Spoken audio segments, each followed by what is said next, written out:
Halo semuanya, pernah nggak sih kalian ngerasa kalau urusan dompet dan urusan agama itu kayak dua dunia yang beda banget? Nah hari ini kita bakal ngebahas sesuatu yang super menarik. Kita singkirin dulu deh grafik-grafik ngebosenin itu. Kita bakal bahas gimana keputusan keuangan kita sehari-hari itu sebenarnya nyambung banget sama keyakinan kita. Beneran, ini seru banget. Coba deh tanya ke diri sendiri, ada nggak sih hubungannya antara agama sama isi dompetmu? Apakah sekedar nabung atau sekedar beli kopi kekinian di kafe itu punya nilai spiritual?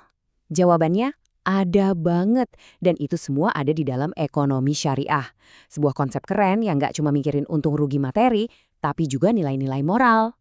Biar lebih gampang, kita bakal ngikutin perjalanannya Zaki nih. Dia ini lulusan SMA yang baru mau terjun ke dunia bisnis. Mulai dari kisahnya sebagai pengusaha muda muslim, gimana dia ngatur uang pribadinya, etika bisnis, dan efisiensi pasar, terus peran pemerintah, sampai akhirnya ngebahas Ziswaf buat ngebangun ekonomi bareng-bareng.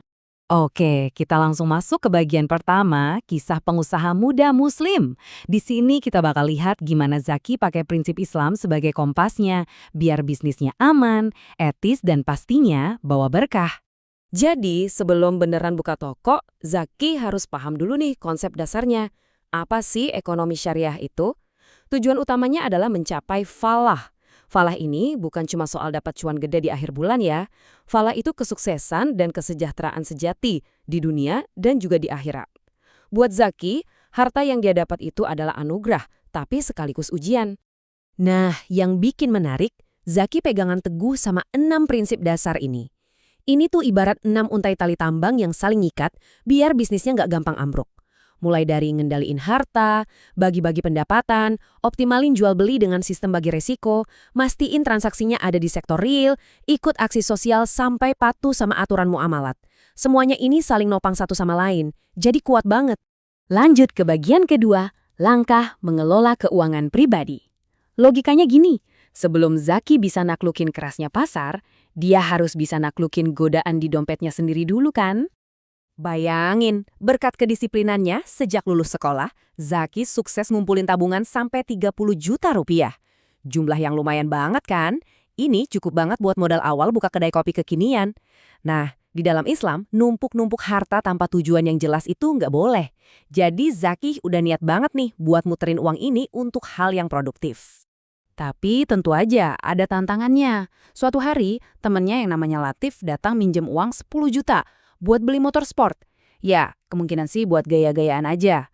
Kalau Zaki minjemin uang itu terus minta bunga bulanan, nah itu namanya riba, jelas dilarang keras.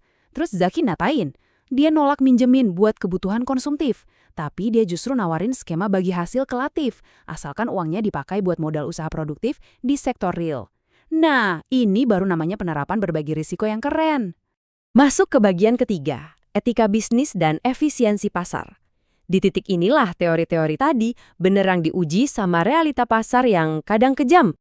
Coba kita bandingin dua hal ini. Ada yang namanya pasar bebas murni.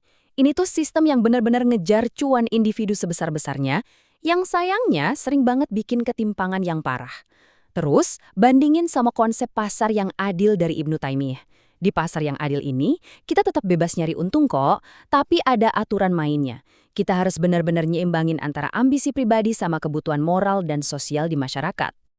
Aturan main di pasar yang adil ini lumayan ketat loh. Nggak boleh tuh yang namanya nimbun barang pas harga lagi naik.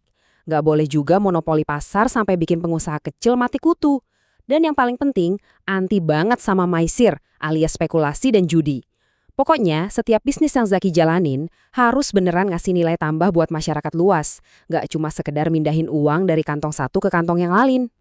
Bagian keempat, peran penting otoritas pemerintah. Pastinya, untuk ngebentuk ekosistem pasar yang sehat tadi, Zaki nggak mungkin jalan sendirian dong.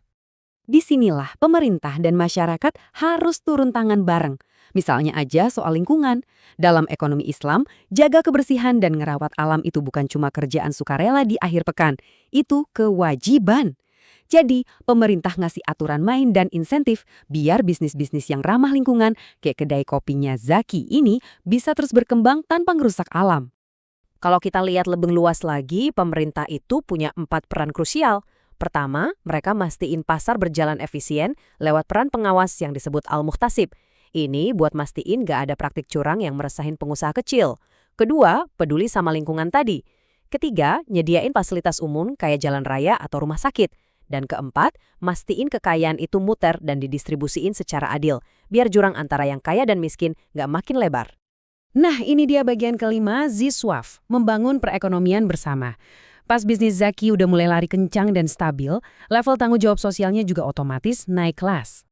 Jantung dari sistem keuangan sosial dalam Islam itu namanya Ziswaf. Apa aja tuh? Zakat, ini hukumnya wajib. Fungsinya kayak jaring pengaman sosial buat saudara-saudara kita yang lagi butuh banget. Terus ada infak, sedekah, dan wakaf. Meski sifatnya sukarela, ketiganya ini ibarat bensin yang bikin roda ekonomi melaju kencang. Lewat ketiganya, kita ngasih daya beli ke masyarakat bawah. Jadi ekonomi tuh beneran hidup dan berputar untuk semua orang. Terus, lewat mana Zaki nyalurin dana sosialnya? Dia bisa pakai lembaga-lembaga resmi di sektor publik, kayak Badan Amil Zakat atau Lembaga Amil Zakat. Kalau zaman dulu, ada konsep sejarah yang namanya Baitul Mal. Lembaga-lembaga ini tuh dikelola secara profesional banget buat ngebangun klinik, ngasih beasiswa pendidikan, dan ngentasin kemiskinan. Jadi, siklus ekonominya kerasa banget. Dari umat, dikelola dengan baik, dan hasilnya balik lagi buat kesejahteraan umat.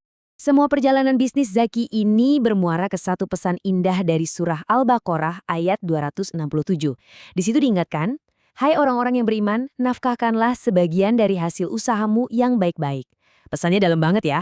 Kekayaan yang kita cari dengan keringat sendiri, pakai cara yang bersih dan jujur, pada akhirnya harus kita alirin lagi untuk kebaikan bersama. Lewat ceritanya, Zaki udah ngebuktiin loh kalau ngejalanin bisnis modern pakai prinsip syariah yang jujur dan adil itu bukan hal yang mustahil, nggak cuma sekedar teori. Dia sukses ngubah tabungan masa sekolahnya jadi alat buat sukses finansial, dan yang paling keren, ngasih dampak sosial yang beneran nyata buat sekitarnya. Nah, kalian bisa banget mulai dari hal-hal yang simpel. Kelola uang jajan kalian lebih bijak, hindari transaksi yang rugiin orang lain, dan pastikan selalu ada porsi kecil dari uang kalian buat berbagi. Jadi pertanyaannya, kapan nih giliranmu buat mempraktikkan ekonomi syariah?